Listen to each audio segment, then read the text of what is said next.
at 12 o'clock. Coach, start when you're ready. All right, guys. It's on Kentucky for us. Our guys are fired up. Got work done yesterday, and a bunch of them came in. And I think when you see our guys, you realize how invested they are when they hurt.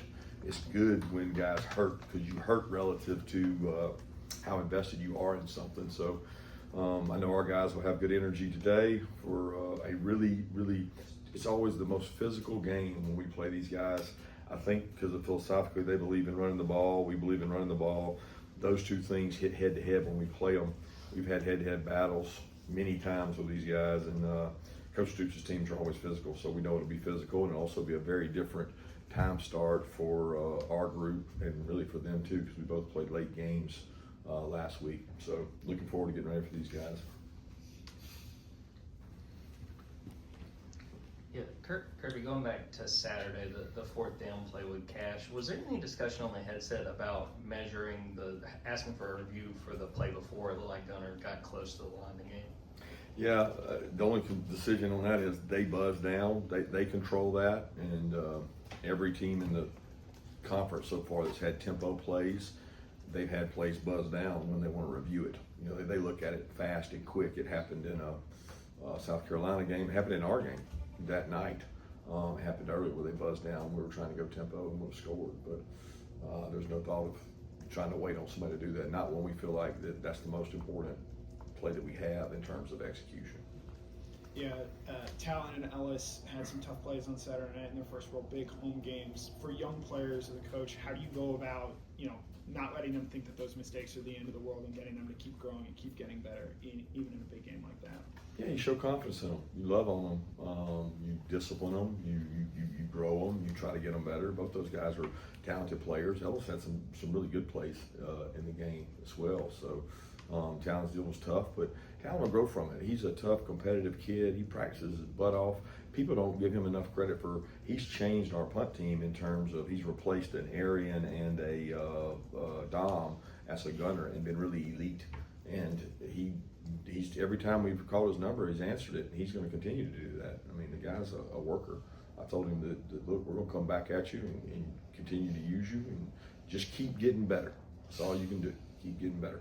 Block out the outside noise. I mean, I don't even know what's being said out there because I've literally just shut it off. But both those kids are talented kids who are going to be good football players here. Yeah, you mentioned guys being hurt in the wake of the loss. Just what has the response been over the past couple of days, and is it different with a team that you've said a lot is pretty young versus a big team like last year that had so many veterans on it? No, hurting's hurting. It doesn't matter what age you are. The more invested you are, the more you hurt. My question is, what are you going to double down on? It's a different day and age of college football. Like, it's completely different out there. We've accepted it as coaches. We have to do a good job of the players responding to it. And, what do you double down on? I know more about my team right now than I did a week ago. I can guarantee you that. And that's what fires me up. And I got a lot of optimism after that game because I learned a hell of a lot more about my team than I had the previous weeks. Kirby, talking about managing the players, one thing. What about the staff after a game like that? Looking at your post game, you mentioned how the coaches have to do a better job with the first quarters that you've had in the two SEC contests. What was Sunday like? I know there's Sunday review, but is there a different tolerance or approach you take with your staff? No, our staff's been great. I think we put together some really good game plans. I don't know that we executed them all the time well, and there's a line between execution responsibility, me, coaches, players, everybody's involved in that. But I mean, the same calls that we called in the first half, we called in the second half, and we got some stops and we made some plays. And it's not about just calls, it's about execution, putting people in good position, and sometimes it's playing with confidence, and we got to do a better job doing that.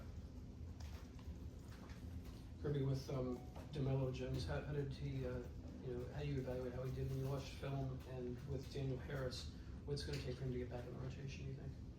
It's not any different for any position, right? Like the guys that practice and play the best play. That's the system we've installed here, and that's not going to change. That's true. Right tackle, left tackle, receiver, D tackle, linebacker. Best guys are going to play, and the guys that practice best get to play. With DeMello, what did you see when you watched film? He did some good things. He, as the game went on, he got his hands on people, was able to play, had some contested, let's call them contested catches, some contested breakups that were big in terms of gaining confidence and strength. He tackled a couple times well and showed up on cracking places. And, they had a couple gimmicks where they tried to trick him, and he saw it. So he did some good things, but he can improve a lot. We think he's a good player. He's going to give us some skill set that maybe we can use some other places on our defense. And hope he continues to work really hard and grow. Kirby, what needs to happen for the pass rush to get better, and how much of it was pass rush in the other game, and how much was just Simpson getting the ball out quickly on a lot of plays? Yeah, it was a great balance. I mean, that's the part of the game that you look back on and I go, you know what?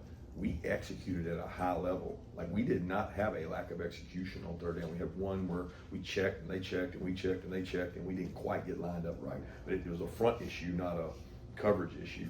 And when you play in the home environment, you go back and say, okay, is there a lack of execution? No, there wasn't a lack of execution. There was really good execution in a high-level quarterback play.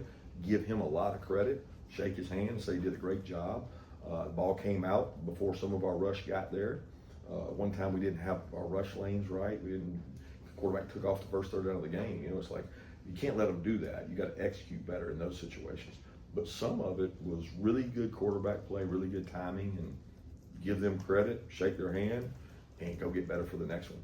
So we got to find ways to affect the quarterback, but we had some in there that we executed and they out-executed. Coach, over here, what's been the progression of Elo Medosi since he's gotten here, and just how has he kind of fared the last couple of weeks in practice? He's getting better each and every week. He's a guy that, was not here for spring like our other guys, and he continues to grow and get better. His greatest attribute is his speed and his athleticism. We got to be able to use that more and give Q some rest and continue to develop him. I think he knows that, and we got to find ways to get his skill set out there on the field. Coach, I thought it was interesting that you brought up talking about how the players are feeling the hurt. How do you go about making sure they don't get too high on the highs and low on the lows, going from the Tennessee game to obviously this weekend? It's called Kentucky. Right? Like, we got to go play a really good football team. So I'm not concerned about. I'm glad that they were affected and hurt. There's a lot of college football teams right now. They got teams that the kids don't care. Like, when people hurt, you usually get a better response, right? You get a better mechanism of buy-in or doubling down on something of knowing who I am and knowing what I've got to work on. So that part excites me to get to work today. Coach, what did you learn about your team? What were some of the things that stood out to you from that game? We can run the ball and we can stop the run. Two things that we struggled with last year. So we've got to continue to improve in those areas. We got to lean on those areas, but we got a lot of areas we got to get better at.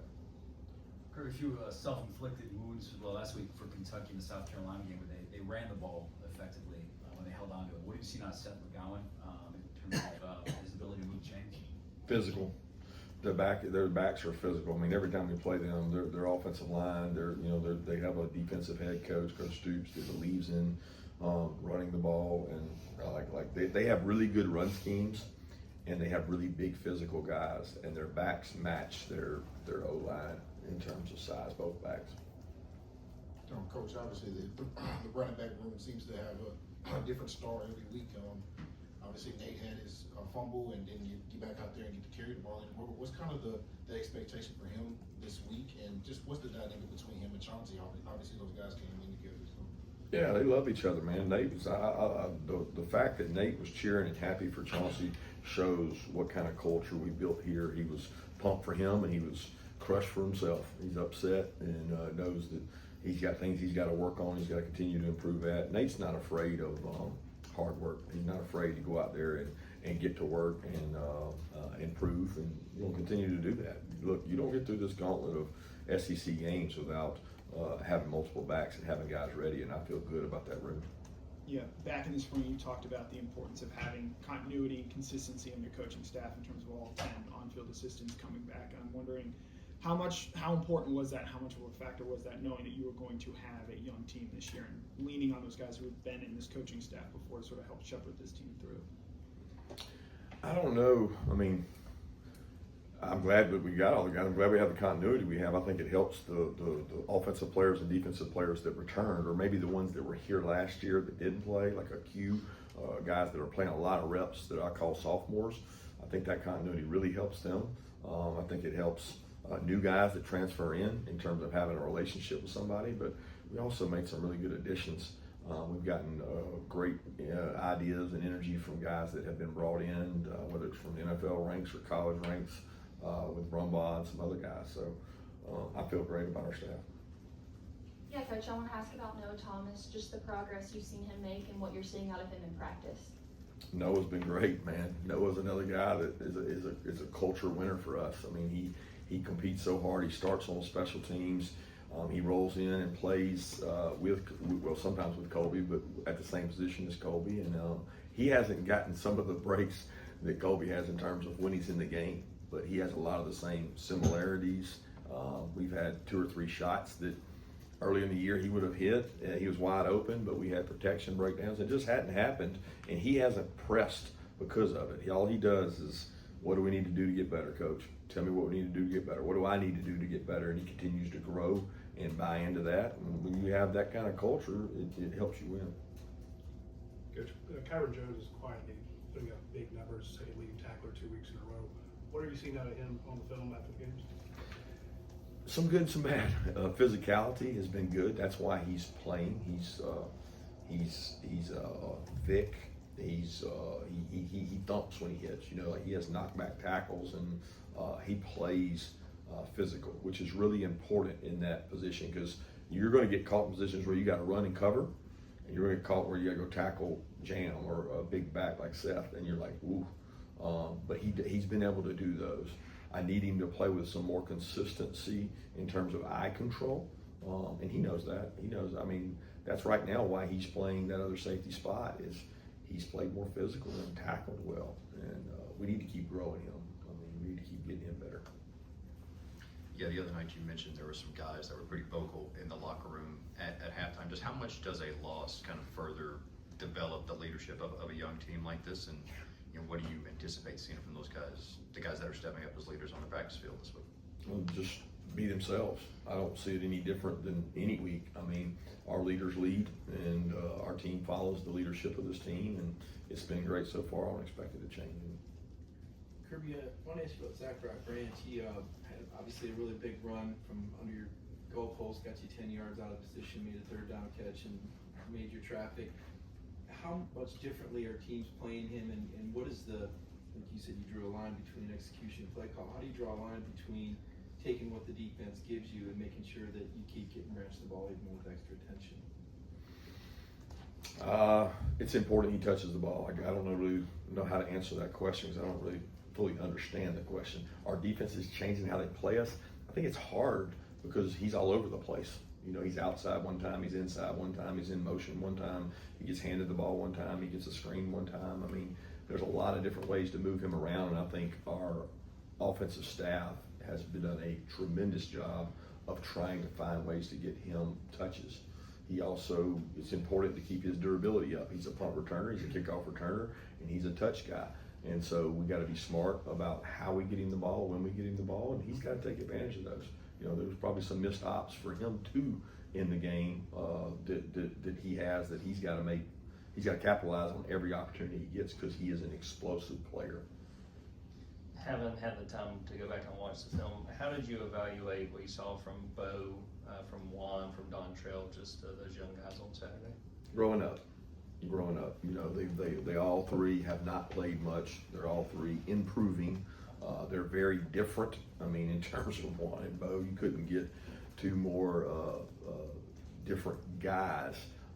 But there's a couple critical mistakes. Really, the 4th and 1 was a deal where they didn't line up right. They're completely bust. We're going to walk in the end zone with the play call we got, and we just had a guy not block a guy that he's supposed to block. But outside of some of that, they did a lot of good things, and that's why I'm pleased and promised by, okay, went into the game not knowing about the right tackle position, came out of the game going, both guys, I mean, they did some good things. So I'm pleased with where it's headed if they continue to get better. coming off a tough loss against and playing this week against Kentucky, a team that is not of the same prestige of Alabama, do you worry either from an atmosphere standpoint or with your own team's standpoint with a noon kickoff of it being maybe perhaps a sleepy start? I worry about everything. I worry about everything. You know me, I worry about everything. Kirby, Mark Stoops was already in the SEC coaching meetings when you got here at Georgia. You know, he's in his 13th season. What do you make of that longevity? Man, it's amazing. Mark's one of my close friends. We've grown because we've been in it the longest together, and he's been in it longer than me, and I text him all the time. It's just really amazing what he's done at Kentucky, and you know, it's one of those things that I hope they appreciate what he's done, because he's you know, done some incredible things, broken some records up there, been extremely competitive in our league, and that's not necessarily by record. I mean, it is by record sometimes, but the games that he's been in and the way they've played is incredible. You can tell he inspires his team to play extremely hard, and they're always physical. So I just have so much respect for Mark because of I know his history. We kind of grew up the same way. Coach's son, defense coordinator, been some good places, got a head job, and he's worked his tail off. I know you touched on this a little bit on Saturday, but last year you guys lose to Alabama, but are still able to win the SEC and get to the college football playoff. What lessons from that run you guys went on last year are applicable to this team, knowing it's a different set of guys? Different year, different season. I mean, I think what's applicable is that college football teams are going to have parity. Teams are going to play. So what's going to separate teams is how they either fracture or don't fracture, or how their infrastructure is built to sustain losses. And we're built for this. Like we have infrastructure, we have plans, we know the pathway. So I'm excited to see where this team goes. Coach, obviously this week I think the time of possession was about 10 minutes difference. And you guys have talked about starting fast, especially defensively, but going 3 and out on the first series of last game, how does that impact the entire game when you get the ball early and then don't get it back for 5-10 minutes sometimes with the way Alabama played and also the way Kentucky plays just running football? Yeah, how does it impact the game? Well, it impacts the first 5 minutes of it. The next 5 minutes are based on those 5 minutes, and then the next 5 minutes are based on those 5 minutes. Do you want to start fast? Absolutely. Do you want to start with 3 and out on defense? Hell yeah. Do you want to start with 3 and out on offense? Hell no. But like, it is what it is. Like, how do you do it better? Maybe we change something up. Maybe we do something different. I mean, but at the end of the day, I'm very confident in who we are. Like, the week before on offense, we drove down and scored. You know, the 2 weeks prior on defense, it was bang, bang, bang, out, out, out. We didn't play 50 snaps. You know, opponents weren't great, but we've done it both ways. So I don't get caught up in that. I get caught up in process over results. Time for one more question. You mentioned the physicality of this matchup and how both teams like to run the ball. From your observations, when did you notice Kentucky making that a core philosophy? Since their head coach was Mark Stoops. Thanks, Coach. Not even 20. Yeah.